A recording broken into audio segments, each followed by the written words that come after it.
Castellano Holguín. Les doy el agradecimiento por cuestiones de fuerza mayor y cuestiones de agenda y lluvia y todas estas situaciones que ahorita venimos todos los que estamos en la calle. Bueno, les pido una disculpa al maestro de nuestro presidente y maestro René Castellano. En relación a que no va a estar con nosotros para poder estar moderando y participando en la cuestión del tema que vamos a hablar. Me permito presentarme, soy Jorge Ramírez, ya habíamos tenido oportunidad de manera sucesiva de estar hablando temas específicos referente a informe policial homologado, el tema de primer respondiente y todas esas cuestiones. Tuvimos oportunidad de platicar con el equipo de trabajo del Ex Informa y en relación a lo relativo a un tema que ha causado importancia, es un tema que va relacionado con la secuencia de las participaciones que yo he tenido, que es el relativo al control preventivo provisional, ¿no? Es importante que hagamos esas precisiones, es importante que hagamos un punto de inferencia en relación a ello, porque desafortunadamente hay mucha desinformación referente y en torno a ello. Esto lo tenemos que relacionar de manera sensata, de manera muy congruente al tema de procedimiento penal, ¿no? Cuando hablamos de este procedimiento penal en relación a lo que señala el 16 constitucional, 2021 constitucional, en relación al 19 y el tema de investigación, esta trata de investigación, fiscalía, ministerio público, policía, servicios periciales, policía de investigación, dentro de sus facultades y competencias de cada una de estas, bueno, ha existido una problemática jurídica bien importante y bien interesante.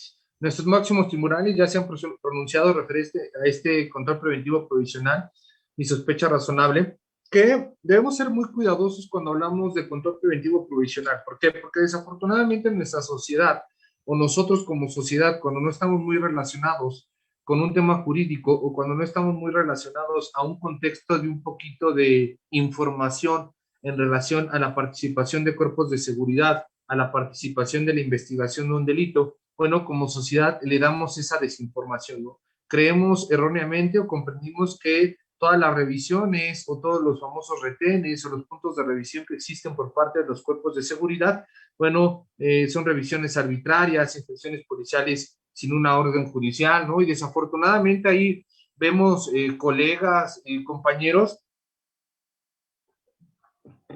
que aún conociendo de nuestro marco jurídico, la misma sociedad cuando llega a tener este tipo de primer contacto con los agentes que hacen este tipo de revisiones, cumpliendo con control preventivo provisional o hacen estas revisiones, bueno, justificamos, no es que no lo puede hacer en relación al 16 constitucional y está violentando mis derechos y usted no puede actuar sin una orden judicial y todos estos temas. Aunado a que el mismo policía en ocasiones justifica su actuación policial en relación al Código Nacional, ¿no? A estas facultades y esto que nos precisa el Código Nacional en relación a las responsabilidades que tiene el policía en relación a la flagrancia también, ¿no? Recordemos que es interesante y es importante que analicemos qué nos refiere el Código Nacional en torno a ello, ¿no? Desde el artículo 132, 147 y 121, referente a las funciones de la actuación policial. Les digo, es importante que valoremos lo que nos dice el 16, el 21 constitucional, referente a todas estas cuestiones y la actuación que debe de tener el policía, ¿no? Cuando vemos allá a los policías, desafortunadamente chequen ahí su código, en relación al 132, cuando nos habla de las obligaciones de los policías, bueno, el policía se justifica, ¿no? Que él puede realizar este tipo de revisiones. Bueno, hay que ser muy cuidadosos porque recordemos que en relación al código adjetivo de la materia, bueno, sí nos marca, pero cuando ya estamos sujetos a una investigación, cuando ya existe una carpeta de investigación que en estricto sentido ya ha iniciado el Ministerio Público y necesita recabar datos o registros de investigación. ¿Por qué lo digo que el control preventivo profesional erróneamente por la sociedad se tiene una mala percepción? Bueno, porque el ejemplo que les estoy dando, la justificación con el 16 constitucional, de que no son legales, de que no debe estar permitido, que no se puede actuar sin una orden judicial. Bueno, sí, hay que analizar, sí prevé esto el 16 constitucional, a título expreso lo señala así, pero también hay que analizar un poquito los demás articulados y por eso yo voy a precisar en estricto sentido que lo analicemos desde esta arista. ¿Y por qué lo voy a analizar de esta arista? Cuando hablamos de control preventivo provisional, tenemos que ser muy cuidadosos y tenemos que ser muy puntuales porque, dejen de comparto pantalla porque le voy a poner algo en el chat, porque debemos analizar todas estas circunstancias, todas estas condiciones a las cuales pues también debemos darle lectura o debemos de conocer lo que señala diferentes numerales en relación a la actuación policial.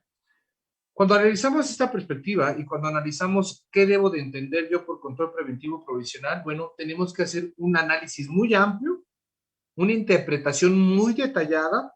Recordemos que cuando hablamos de interpretación, la interpretación que le vamos a dar como asesores jurídicos, como víctimas, como ministerios públicos o fiscales, como defensores, como órganos jurisdiccionales, bueno, nuestros máximos tribunales, al percatarse de que existe una problemática importante en relación a esta interpretación y el 16 constitucional, del 21 constitucional, del 146 del Código Adjetivo de la materia, del 147, cuando estamos hablando de lo que señala la flagrancia, bueno, lo primero que tenemos que analizar y lo que tenemos que prever, bueno, son todas estas características de qué función tiene el Estado referente a la seguridad pública, ¿no? Aquí tenemos que, voy a empezar a rayar la pantalla, bueno, suelo rayar la pantalla para mejor entendimiento. Bueno, lo que yo debo de analizar, que el precepto y el marco constitucional que va a regular a todos los cuerpos policiales, que de ahí se emana y de ahí deriva el tema de control preventivo provisional y sospecha razonable, bueno,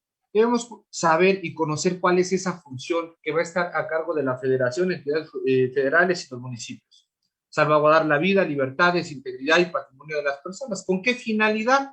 Bueno, con dar esa seguridad pública. Pero aquí, lo que les señalo en esas letritas cafés, hay que ser muy cuidadosos.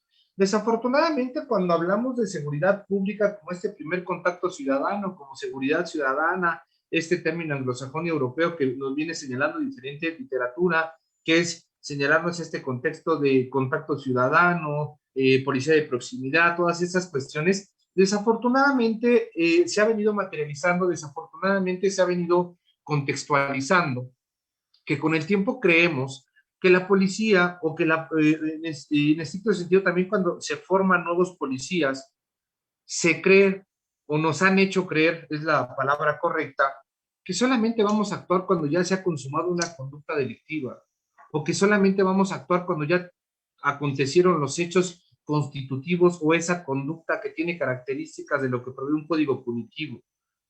Cuando nos olvidamos en estricto sentido que la seguridad pública, hablando a marco constitucional, 21 constitucional, se puede dividir en diferentes aristas en las cuales le podemos dar una interpretación y entender cómo, cómo debe de actuar nuestros cuerpos policiales. Nos está hablando, el más importante para mí, hablando desde una perspectiva criminológica, hablando desde una perspectiva sociológica, hablando desde una perspectiva filosófica de la seguridad, la prevención. Políticas públicas en materia de prevención del delito. Nos está diciendo, a ver, Jorge, lo que tú me estás diciendo es que en estricto sentido, la seguridad pública, estos elementos, lo primero que tienen que hacer es prevenir, sí, necesariamente.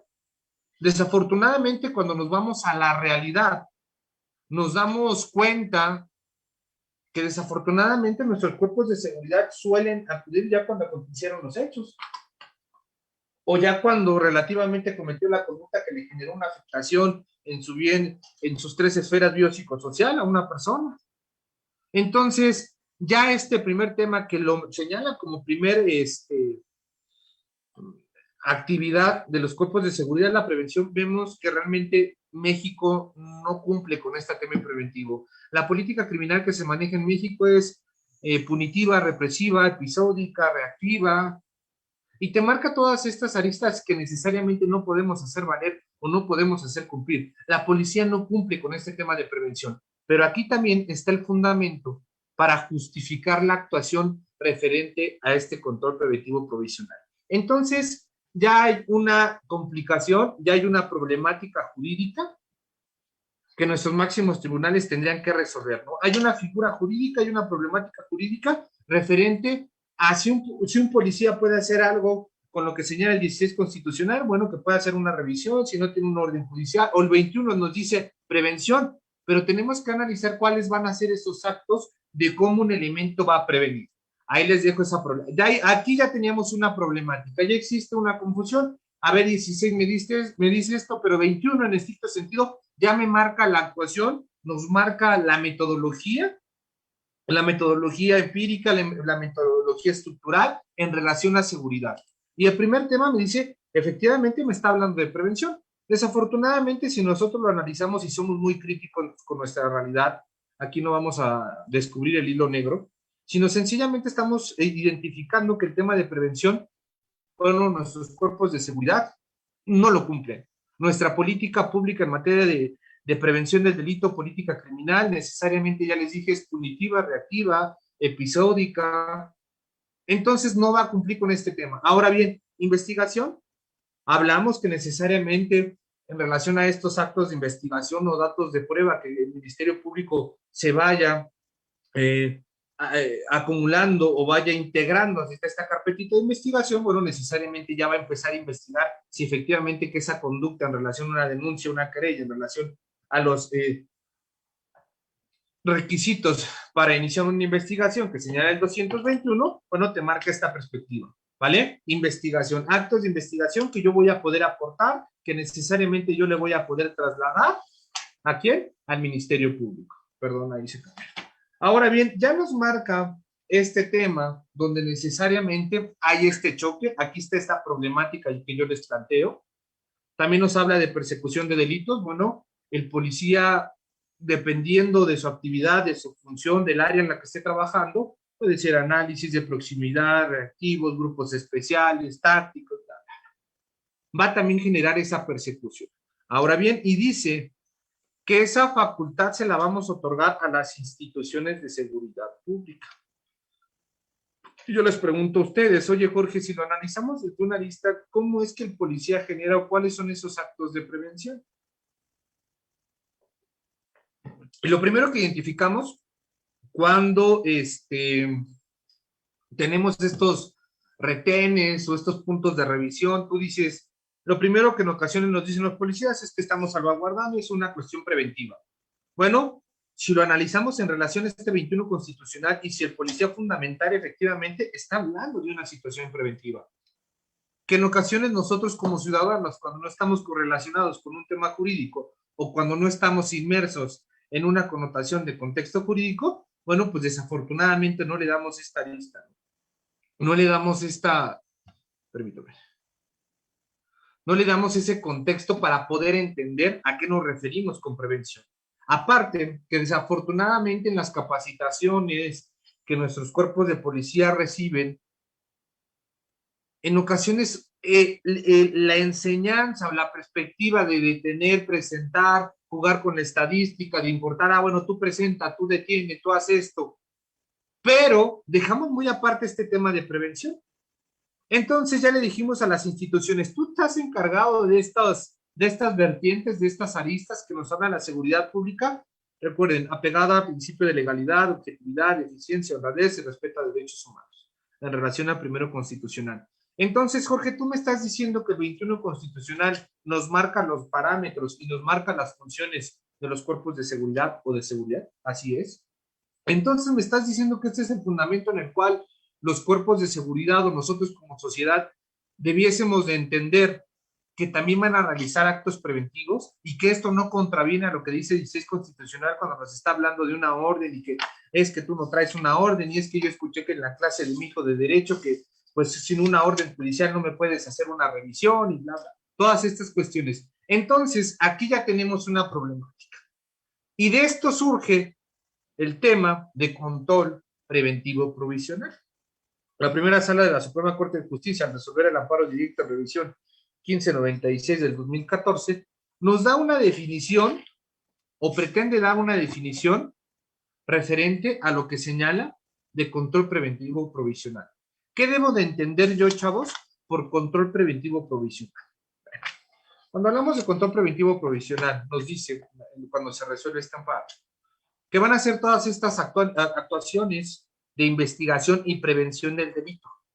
Desafortunadamente, cuando nosotros nos metimos al tema, en ocasiones, no quiero ser muy fuerte, pero en ocasiones cuando nos metimos a proceso penal, pues sí, está muy padre el populismo penal, está muy padre que todos hablemos y que todos pretendamos ser los mejores en nuestra actuación en ese sentido, ¿no?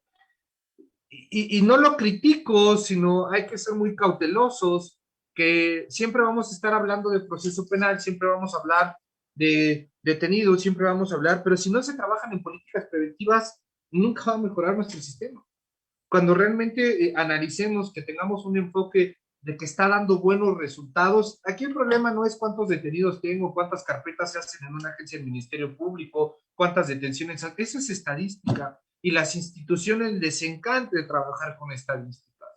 Las estadísticas son excepcionales. Fiscalía presenta 1000 carpetas de investigación, las judicializa, las presenta en una audiencia inicial en relación al artículo 307, y ya esa es una palomita para el que logró eso. Pero lo que no se pone a estudiar de fondo, ¿cuál fue el resultado de esa carpetita? A lo mejor de esas 1000 carpetas, 999 se fueron por un control ilegal de la detención o por un control de la ilegalidad de la detención. Entonces les pregunto yo, ¿realmente de qué sirve tu estadística? Hiciste mover todo un sistema de justicia, de procuración, de impartición de justicia, para que al momento donde realmente tendrías que materializar esa investigación, te diera un resultado positivo, pero de nada sirvió, ¿vale? Entonces, cuando estamos hablando de control preventivo provisional, tenemos que analizar el siguiente concepto. Te dice, son las actuaciones de investigación, prevención del delito, en el cual es legítimo desde un punto de vista constitucional. Ya les dije cuál es el fundamento constitucional para hablar de tema de prevención y actos de investigación, siempre y cuando se atienda a un estándar de excepcionalidad y concurrencia sobre la sospecha razonable. Ya hablamos aquí de sospecha razonable, acreditable a cada situación. Eso es lo que nos dice sobre control preventivo provisional. Oye, Jorge, no lo entiendes. Ahorita les voy a dar una definición más adelante cuando vayamos analizando lo que les preparé de material. Ahora bien, sí está muy padre tu definición, Jorge, que no logré entender y que pues en ocasiones estas resoluciones o esta terminología jurídica nos llega a confundir más de lo que nos llega a esclarecer. Ahora bien, cuando lo analizamos desde esta perspectiva, cuando lo analizamos desde esta arista,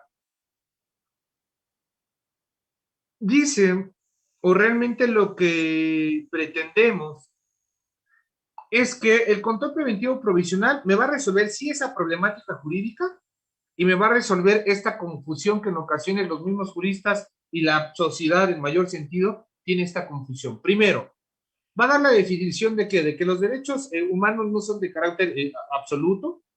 El control preventivo provisional tiene su sustento en relación a los elementos de seguridad conforme al 21 constitucional. Eso resuelve. A ver, sí, policía, a ti te estoy facultando en relación a ese 21 constitucional, que en estricto sentido tú puedes, ese derecho humano necesariamente no es absoluto del sujeto. Hay condiciones en las cuales tú puedes generar cierta actividad que está fundamentada y regulada en este 21 constitucional para que tú hagas esa actuación. La actuación no nada más, y me voy a regresar aquí, es a investigar y perseguir delitos. Estamos hablando de prevención. Estamos hablando de ese carácter en el cual el policía, pues si yo voy a tener policía simplemente para que conozcan de hechos materializados o de conductas materializadas que tienen elementos constitutivos de delito, bueno, pues entonces serviría de poco y nada, porque no estamos previniendo. Segundo punto que resuelve, caballeros, chicas, el control preventivo provisional es un acto de privación de derechos, no es un acto de privación de derechos, como lo es la detención. Desafortunadamente, cuando hablamos de control preventivo provisional, creemos que es esa vulneración al derecho, privación de la libertad, y no me puedes detener, y estás violentando el 16 en relación al 16 constitucional, y desafortunadamente ahorita está este populismo penal, que todos nos creemos los mejores del mundo, hablando de jurídicamente, o hablando que vemos un curso de 2 minutos, 5 minutos, 45 minutos, y creemos que ya tenemos elementos para poderle debatir a alguien que está realizando una función conforme a derecho y lo que se han pronunciado en nuestros máximos tribunales. Lo vamos a entender, sí, como un acto de investigación que realizan ¿quién? Los cuerpos de seguridad pública con una restricción provisional. Sí te voy a retener provisionalmente. ¿A qué me refiero provisionalmente? Parcial, si le quieren dar otro sinónimo, ¿vale? En el cual únicamente se va a afectar de manera momentánea ese ejercicio del derecho que es legítimo. Ahora bien, pongan atención, aquí viene el otro tema. siempre y cuando se cumpla con este estándar de excepcionalidad y concurrencia de sospecha razonable. ¿Qué debo de entender, caballeros? ¿Qué debo de entender desde este precepto de sospecha razonable? ¿Qué es una sospecha razonable? Bueno, nuestros máximos tribunales, bueno, al momento de hacer este análisis, si hablamos de sospecha razonable, nos infiere que proviene de una denuncia informal o proviene necesariamente de una conducta del individuo proporcionalmente justificable para que yo la pueda investigar o para que yo pueda investigar esa conducta.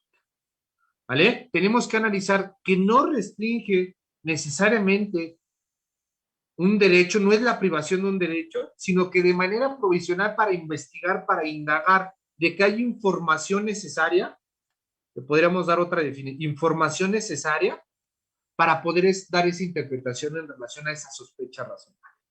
Ahora bien, dando una definición más amplia, cuando hablamos de este control provisional preventivo, a otra definición que en estricto sentido, anótenla y pongan atención, ya analizando lo que dicen nuestros máximos tribunales referente a esta tesis que les voy a mandar ahorita por correo o al chat, analizando lo que prevemos de que, no es una privación absoluta de un derecho, sino es una privación, es un acto de investigación provisional o momentáneo en el cual se va a justificar la cuestión de este precepto que yo les señalé, ¿no? De la restricción momentánea de ese derecho. Es legítimo, pero es momentánea esa restricción que estoy haciendo. Lo debo de entender, chavos, como todas esas actuaciones legítimas de investigación, de prevención del delito, que va a realizar el primer respondiente. Recordemos que si nos vamos al Protocolo Nacional de Primer Respondiente, es este elemento con funciones de seguridad que tiene conocimiento de una conducta, un hecho que la ley señala como delito, bla, bla, bla. Atendiendo a esa sospecha razonable. Se los vuelvo a repetir, control preventivo provisional desde un enfoque analítico de lo que pretende resolver. Son actuaciones legítimas de investigación, de prevención del delito que realiza únicamente el primer respondiente atendiendo a una sospecha razonable, que en determinado momento pudiera incidir en la libertad de una persona o en la propiedad de un individuo. ¿En relación a qué? Acuérdense, al 21 constitucional, con la finalidad de prevención, de investigar una conducta o acciones que requieran salvaguardar la integridad del elemento o del contexto que lo rodea. Ese es el control preventivo provisional. Una facultad que tienen los elementos, en estricto sentido hablando, de este primer respondiente para investigar, para prevenir. ¿Qué finalidad va a tener el control preventivo provisional? Lo podemos dividir en 3 puntos importantes.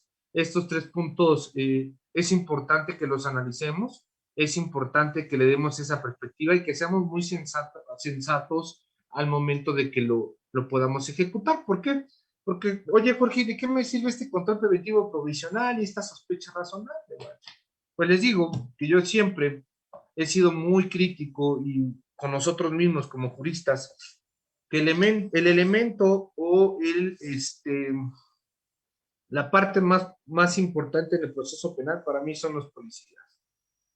Es la base de la pirámide y es donde inicia todo. Porque el control preventivo provisional, si lo analizamos bien, si le damos ese contexto, si lo estudiamos, nos puede dar elementos para nosotros en este primer momento procesal que refiere el artículo 307 respecto a la audiencia inicial. Me refiero a este momento procesal del control de la legalidad de detención.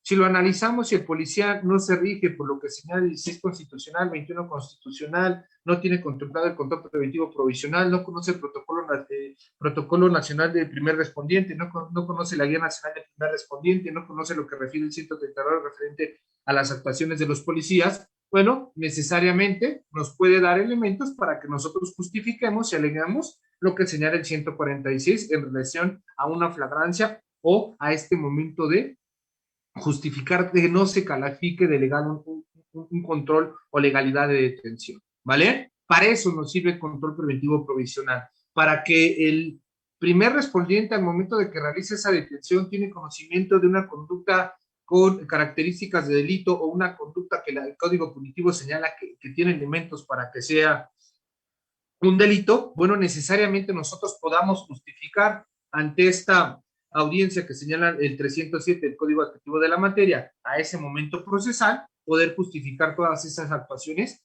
referente a ese control de detención.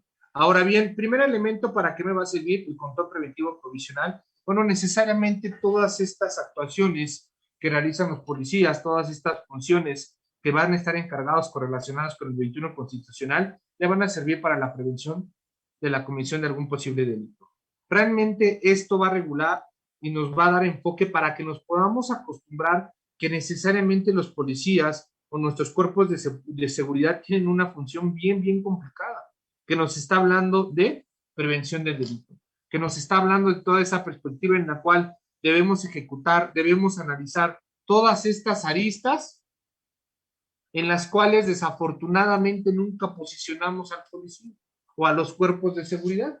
Siempre queremos o tenemos esa particularidad en la cual, bueno, si identificamos, aquí voy a leer una pregunta, en su cuerpo político está corrompido, me recuerda la búsqueda institucional de apariencia de sospecha razonable, aun cuando existe adecuada situación, no debería prevalecer para evitar el abuso de autoridad por parte de los elementos. Ahorita también te doy respuesta a tu pregunta, sin problema, termino lo que les preparé y sin problema lo justificamos. Y te doy respuesta. Entonces, primer elemento, prevención del delito. Segundo elemento, nos vamos a salvaguardar la integridad y la vida de los agentes policiales. También es un punto importante. Recuerden que es la primera línea de contacto, como se le suele llamar en el contexto policial, esta primera línea de contacto en el cual, bueno, pues el policía de manera enfática conoce la conducta y realmente está en riesgo, ¿no? Segundo, corroborar la identidad de alguna persona con base en la información que ya se tiene de delitos previamente denunciados, la ubicación de sujetos que necesariamente ya se tiene una carpeta de investigación, ya se tienen elementos en los cuales podemos identificar que necesariamente ya hay una investigación de trasfondo, ya hay una investigación que es importante, un sujeto que ya se le da una investigación de manera anterior. Ahora bien, ¿por qué es importante que lo analicemos? Por lo cual siempre debemos analizar que para que se justifique constitucionalmente un control preventivo provisional es necesario que se actualice un tema de sospecha razonable. ¿Qué debo de analizar con sospecha razonable? Bueno, que exista algún indicio, alguna información, alguna conducta que le haga suponer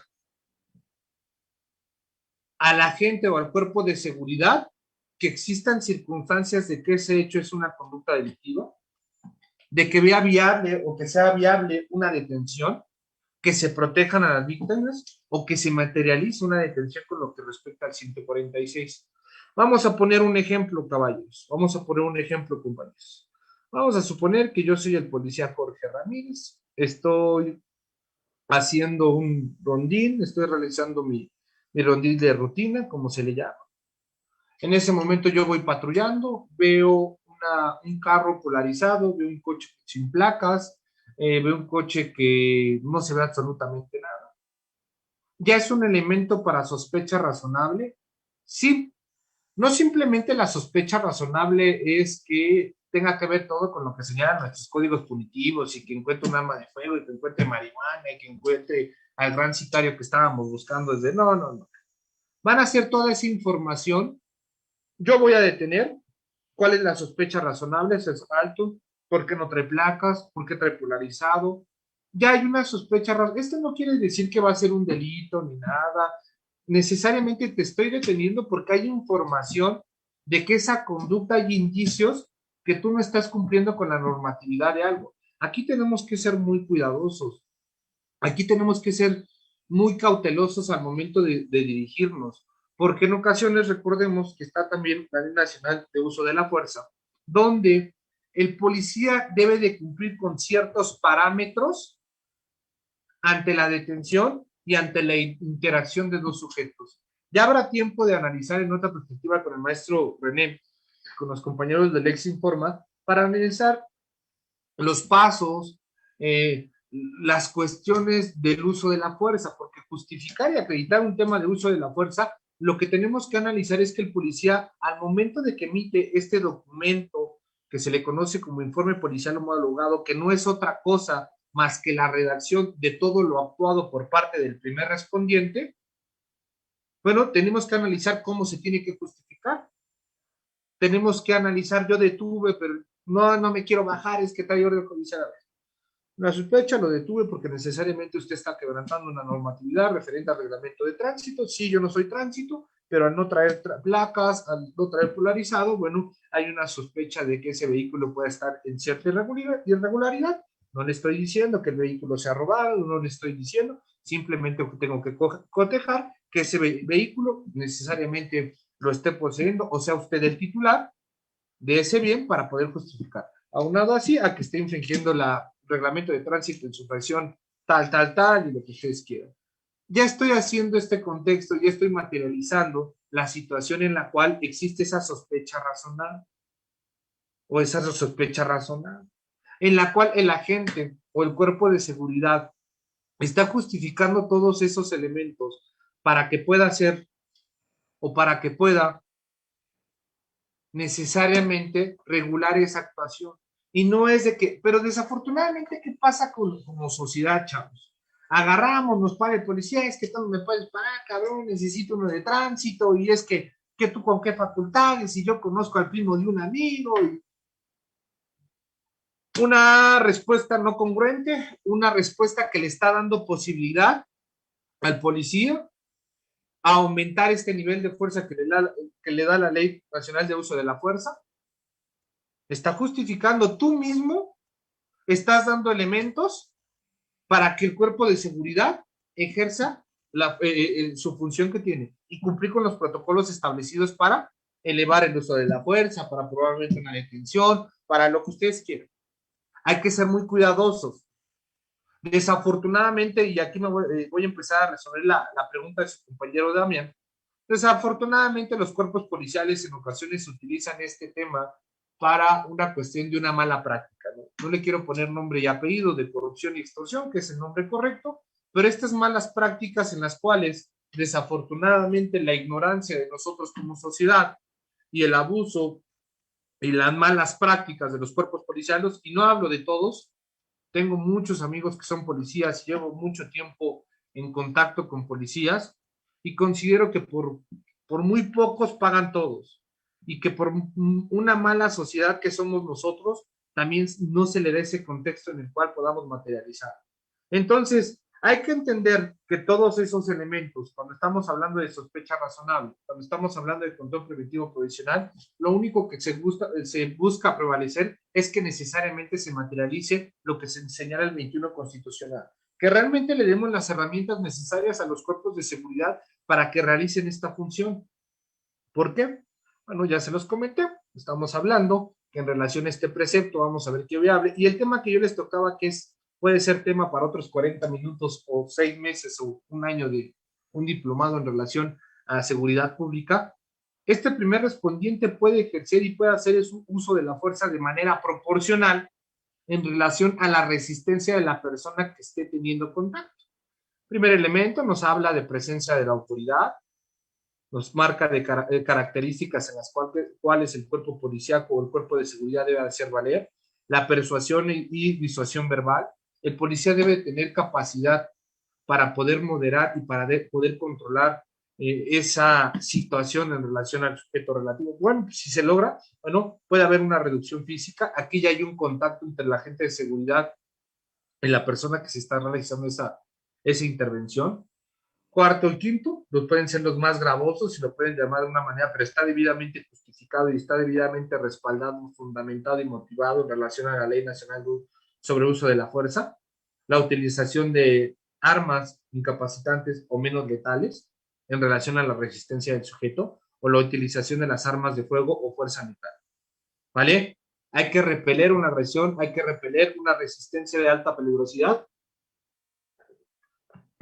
que el sujeto o que en el sujeto estamos teniendo ese contexto. Entonces, analicen y vean esta perspectiva en la cual debemos de justificar y debemos tener nueva cultura como sociedad, como policía, las escuelas, los institutos, las licenciaturas, todas las personas que estemos inmersos en este tema, debemos de conocer todas estas características. Es algo nuevo, ¿no? Recuerden lo que yo les pronunciaba desde el 2014 cuando se resolvió ese amparo, y ahorita les voy a dar las tesis que les tengo en un PDF, en el cual ya nos habla de este control preventivo provisional. Bueno, refiere de esa conflictiva que existe por mucho tiempo, ¿no? Medios de comunicación tampoco han abonado mucho en esta perspectiva, en la cual es que es ilegal, no me puedes detener, y pasan videos, y ahora cualquier persona graba, y graban solo la parte en la cual ya está golpeando el policía, pero no grabaron antes cuando le inventaron la madre al policía,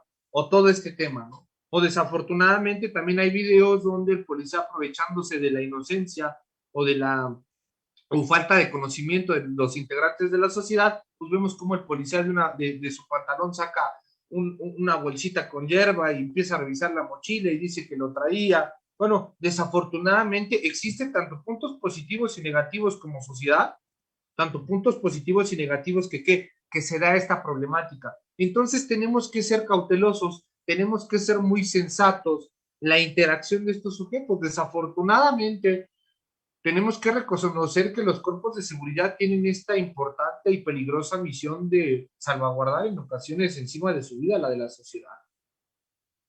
Y también tenemos que entender como sociedad que le hemos perdido ese respeto, que le hemos perdido esa cuestión de seguridad a nuestros cuerpos de seguridad e instituciones por malas prácticas.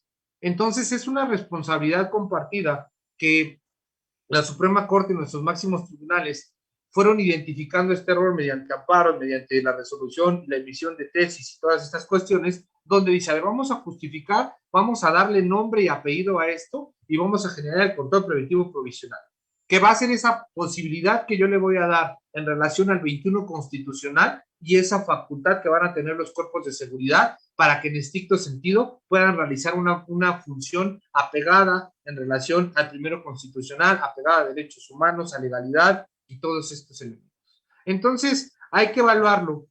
La sospecha razonable es que el policía tenga información necesaria y que esté debidamente justificada. ¿Dónde la va a justificar, chavos? Bueno, pues en el informe policial homologado. Ah, bueno, el policía, primer intendente con placa 235, Jorge Ramírez, al estar haciendo mironir, el percato de un vehículo de la marca Chevrolet Aveo color negro, que no tenía apagadas sus luces, iban 4 sujetos con vidrios polarizados, no traían placa, por lo cual en ese momento, utilizando el altavoz de la patrulla 275-2016, se les hace el alto para una revisión en virtud de una sospecha razonable en relación de las características antes mencionadas. Se baja el oficial Jorge Ramírez, se presenta con el conductor de nombre Quevedo Hernández en relación al primer nivel de contacto o primer uso de la fuerza, hacemos presencia de autoridad, le referimos, hola, buenas noches, soy el oficial tal, en relación a una revisión preventiva, en virtud de que no trae estas características, no trae placas, no trae luces, trae polarizado. Nada más es una revisión de rutina. Se percata, nos presenta sus documentos, se verifica vehículo, no hay nada normal, vámonos. Control preventivo provisional bien ejecutado. Control preventivo si hay una sospecha razonable, pero no estamos hablando que toda sospecha razonable nos pueda hablar o materializar un tema de un delito. Hay que ser muy cuidadosos ahí. El control preventivo provisional no quiere decir que porque me tengo que asumir que esa persona sí cometió o no hizo un delito. Entonces hay que ser cuidadosos porque esto nos va a dar el paradigma al momento de que el policía emita su informe policial homologado. Y recuerden que el informe policial homologado es el registro de investigación, el dato de prueba, en el cual el Ministerio Público va a poder justificar o va a tener que justificar más bien lo relativo a este primer momento procesal de la audiencia inicial que señala el numeral 307 del Código Adjetivo de la Materia, Código Nacional. En este informe va a justificar, tiene diferentes anexos, cadena de custodia, tiene el anexo en relación a uso de la fuerza, tiene anexos en relación a todo lo relativo de las entrevistas, víctima, lectura de derechos. Entonces, ahí debería de materializar y el policía debería justificar en relación a la aplicación de sospecha razonable a nivel y el control preventivo provisional en relación a mi función tal, se realizó la detención y presentación del sujeto, bla. Entonces, ya se va materializando, ya hay información objetiva en relación a lo que nosotros nos va a permitir justificar la actuación de nuestros cuerpos policiales, ¿no?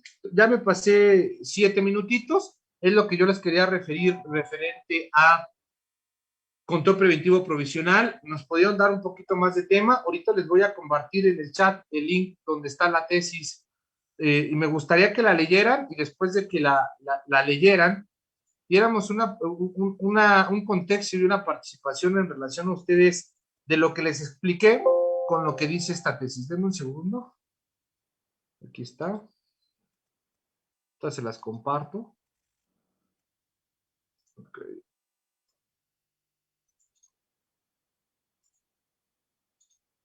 Un segundito. Tengo aquí.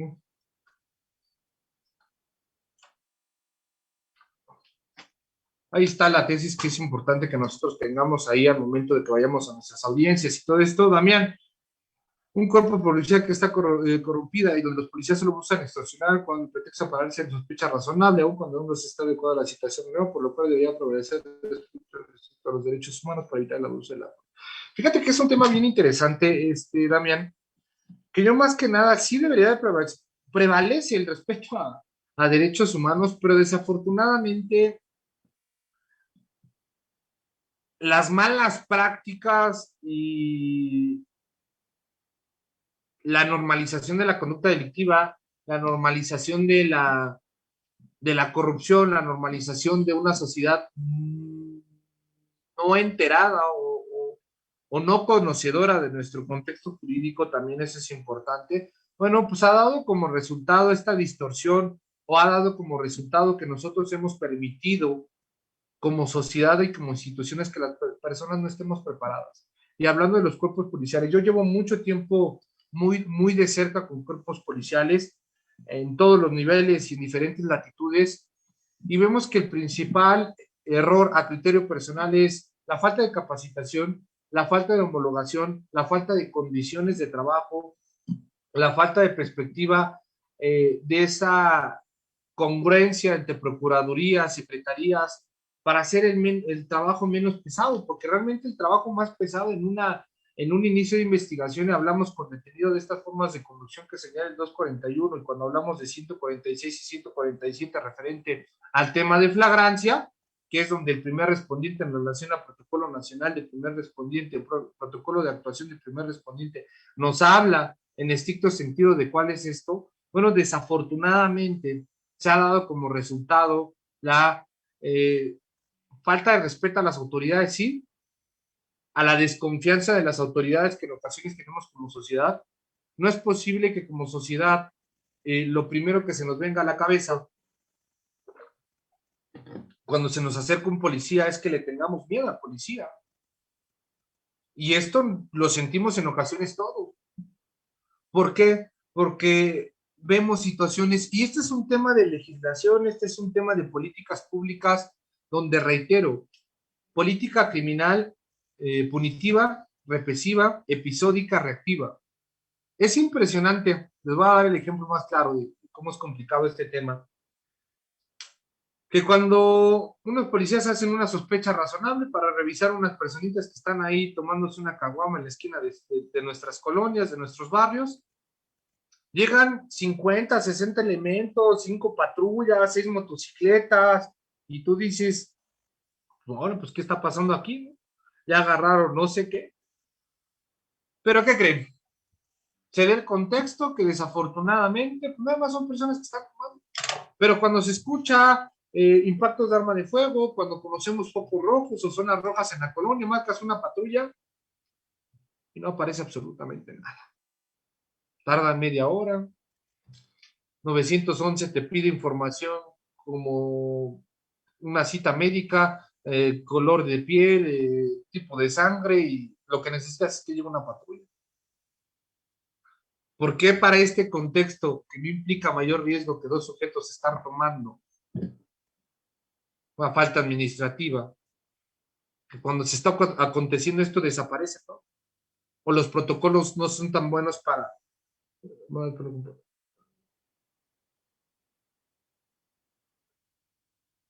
Entiendo su postura, no la comparto. Los medios para sancionar o perseguir a los malos elementos son tan magníficos. No, efectivamente de eso se trata, ¿no? De generar esta situación, de generar perspectivas, puntos de vista. Y entiendo, ¿no? También entiendo la cuestión en la cual tú me estás señalando, Demet. Yo comparto exactamente lo mismo, que las situaciones para iniciar, perseguir la ineficiencia, no nada más de los policías, agentes del Ministerio Público, pues en ocasiones no le damos seguimiento, ¿no? Se le da parte a derechos humanos, no le seguimos ese procedimiento. En ocasiones, cuando se inician carpetas de investigación que el mismo juez de control ordena en la audiencia inicial, pues no le damos ese seguimiento, son tardados. Desafortunadamente, a lo que quiero llegar es que conozcamos este tema de control preventivo provisional, que nos vayamos adecuando y vayamos modificando desde la arista o la figura que juguemos, y que tengamos esa responsabilidad compartida. Desafortunadamente comparto y me adhiero a tu punto de vista. Ya no tenemos credibilidad a los elementos policiales y desafortunadamente tenemos que respaldar, porque es el Estado quien está facultado para esta función mediante esas instituciones, y tenemos que preocuparnos por esa capacitación, tenemos que preocuparnos por voltear a ese mundo, por voltear esa perspectiva. Pues nosotros como abogados que nos pongamos un traje y vayamos a las audiencias y todo nos lo llevemos en control de legalidad de detención, no quiere decir que seamos buenos abogados, sino sencillamente que falta que se capacita a los policías para que hagan mejor su trabajo, que falta que las instituciones hagan mejor su función, que no trabajemos bajo estadísticas, y cuando estemos en una equivalencia y que todos tengamos esa misma facultad o oportunidad para conocer nuestras funciones y hacer mejor nuestro trabajo, pues ahora sí, vamos a tener mejores elementos, vamos a tener mejores procedimientos, van a tener mejores finalidades. Un inocente no va a estar en un centro penitenciario por una conducta que no realizó, la víctima se le va a hacer justicia. Vamos a preocupar la inocencia, o se le va a hacer justicia y se le va a condenar a una persona que efectivamente cometió esa conducta. Entonces, no has cometido ninguna falta y te recogen tu licencia y no te fundamentan el motivo que lo que hacer, te dicen que pases a tránsito a pagar y el policía no da su nombre. Al hacer esto, violenta el derecho a libertad de tránsito. ¿Qué se puede hacer? Bien, sí, ese es un tema que es bien importante. Recuerden, ahí está asuntos internos, podemos levantar la denuncia en relación a los policías. Es un consejo, volvemos a esas malas prácticas y los entiendo perfectamente. Lo primero que hace el policía, y les voy a hacer una cuestión, a ver, licencia y tarjeta de circular, aquí está, aquí está. Yo se le enseño, a ver, número, te apoyo. ¿Qué hace el policía? Agarra, te las quita, y ya después ahí te empieza a inventar no sé qué tanta cosa, y te inventa X tal delito, ¿no? Hay que tomar datos, hay que iniciar, y si inicia un procedimiento en contra de ese policía hay que seguirlo. Desafortunadamente, lo que menciona Damián es muy importante. En ocasiones los procedimientos son ineficaces, son tardados. Se puede ir control interno, podemos iniciar un tema de denuncia por abuso de autoridad, podemos iniciar, pero desafortunadamente, les voy a ser bien sincero, si en ocasiones vamos y vamos a denunciar un delito y el Ministerio Público nos dice, ay, no, ¿qué cree que eso ni va a proceder? Venga mañana. En ocasiones tenemos que agotar todas esas instancias. Yo el consejo que te doy en este tema, a la práctica, lo que he hecho con compañeros y he platicado con policía, muéstrale tus documentos. En ningún momento el reglamento de tránsito, las actuaciones del 132 en relación al Código Nacional, dice que le entregues la documentación. Solamente tiene que cotejar consejo de vida. Ahorita ya las licencias son digitales. Bajen su licencia digital, solamente se la tienes que mostrar. Ah, bueno, tarjeta de circulación, te dicto el número del vehículo, policía, sin problema, no me estoy negando, aquí está. No te la voy a entregar por cuestión, no tengo obligación. Revisa todo lo que quieras, aquí está el código QR, revísalo, pero no te la voy a entregar porque en ocasiones otros policías me han retenido mi documentación y sale. En caso de eso, hija, procedimiento interno, algún tipo de denuncia en relación a abuso de autoridad, pero desafortunadamente, como lo menciona David, son tardados, ineficaces, y en ocasiones, ya no quiero perder tiempo, ¿no? Entonces hay que ser muy cuidadosos en ese sentido. ¿Cuál es la mejor forma de actuar en una detención por parte del detenido? Pues cuando estás hablando de flagrancia, si nos vamos al supuesto de lo que señala Luis, cuando lo que señala el 146, bueno, hay que analizar el tema de la flagrancia, ¿no? Empezando desde lo que está en el... Entonces, Lucy, te voy a dar una experiencia personal. En ocasiones yo pertenecí, no voy a decir a qué secretaría, pero es la de la ciudad. me invitaron a trabajar donde un mando de la institución de formación, pues no conocía nada de una persona muy brillante, muy inteligente, reconocer su capacidad intelectual, pero no puedes meterte a las patas del caballo sin conocer cómo hace la función. En ocasiones los puestos que se utilizan en los mandos policiales no hay una formación de carrera, no hay una formación para estos mandos que ocupan estos lugares. No puedes hablar de un policía cuando tú no has estado en campo, cuando tú no has estado en la calle, cuando tú no conoces cuáles son las condiciones en las que se da el contexto de la actuación policial. Eso es lo que creo, Lucy, y coincido contigo. En ocasiones los puestos y los mandos de Secretaría de Seguridad son temas políticos, como la mayoría de la función pública, que tienen desconocimiento pleno de lo que van a hacer y para lo que están. ¿Cuál es la mejor forma de actuar del detenido en flagrancia? Bueno, la mejor forma de actuar del detenido en flagrancia depende de la circunstancia en la cual se está dando. Cuando se está dando la flagrancia, recuerden que señala dos supuestas el 146, y eso fue tema que se tocó en otra plática, pero es importante, recuerda, la persona es detenida al momento de estar cometiendo la conducta, segunda fracción, inmediatamente después de cometer es detenida y te señala diferentes supuestos, ¿no? Entonces, aquí hay que ser cuidadosos, Luis, depende mucho de las circunstancias, de cómo se dé la detención. Debemos adecuar lo que señala el 146 correlativo al 146 y a lo que señala la Ley Nacional de Registro de Detenciones también, pero no te podría hablar de cuál es la mejor actuación de la persona detenida, del investigado, del imputado en ese momento, porque depende mucho de las circunstancias y el nivel de contacto en relación a la Ley Nacional de Uso de la Fuerza que ha tenido el sujeto en virtud de cómo se dio el contexto para su detención por parte del primer respondiente. No sé si haya respondido a todas sus preguntas, no sé si haya respondido o exista alguna otra duda, chicos.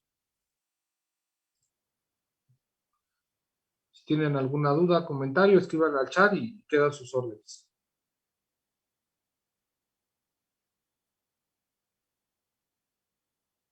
¿No? Entonces, es todo de mi parte. Espero les haya abonado. Ahí les mandé la jurisprudencia. Entonces, gracias, Miriam. Yo creo que nos falta mucho a todos como operadores. Yo soy muy crítico como abogado litigante y cuando se abren estos espacios es generar nuevos esquemas, ¿no? Generar nuevos paradigmas, generar nuevas perspectivas de que podemos solucionar todo en equipo, podemos solucionar las deficiencias que tenemos como operadores, pero sí tenemos que conocer, ¿no? Yo como en los comentarios. Gracias. Entonces, tenemos que analizar, tenemos que entender todas estas perspectivas en las cuales a nosotros nos va a hacer mejores operadores y vamos a prevalecer lo que buscamos con esta materialización de un sistema ya nada nuevo, ¿no? Porque sigue se puede seguir efectivamente, sí, sí se puede generar presión, Richard.